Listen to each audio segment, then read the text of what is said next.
দেখুন, আন্তর্জাতিক রাজনীতিতে উত্তেজনা তো নতুন কিছু না, তাই না?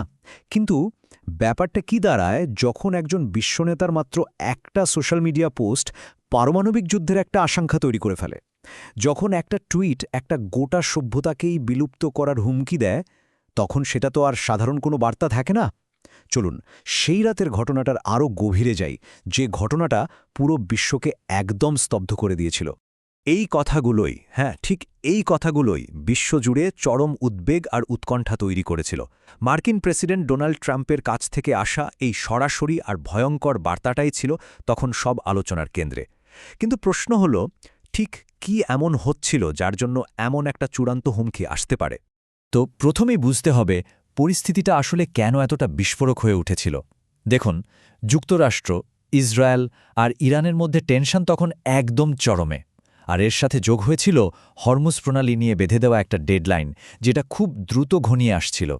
আমরা তো জানি এই প্রণালীটা বিশ্বের তেল পরিবহনের জন্য কতটা গুরুত্বপূর্ণ একটা পথ। এখন চলুন সেই বার্তার প্রতিটি শব্দ একটু ব্যবচ্ছেদ করে দেখি, যে বার্তাটা আক্ষরিক অর্থেই বিশ্বকে এতটা নাড়িয়ে দিয়েছিল।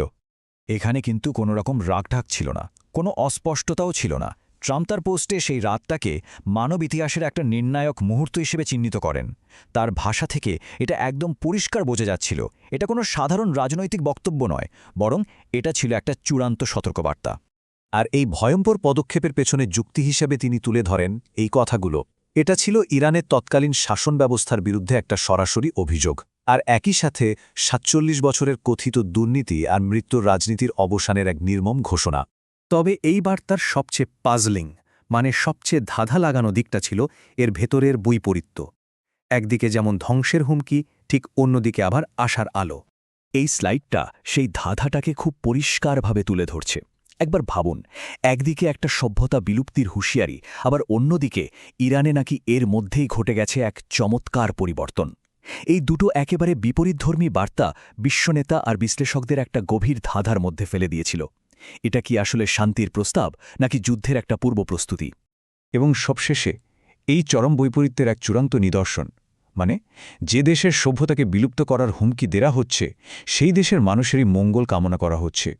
এ বার্তার আসল উদ্দেশ্যটা তাহলে কি ছিল? ধ্বংস নাকি মুক্তি? ট্রাম্পের এমন একটা বার্তার পর যা হওয়ার তাই হল।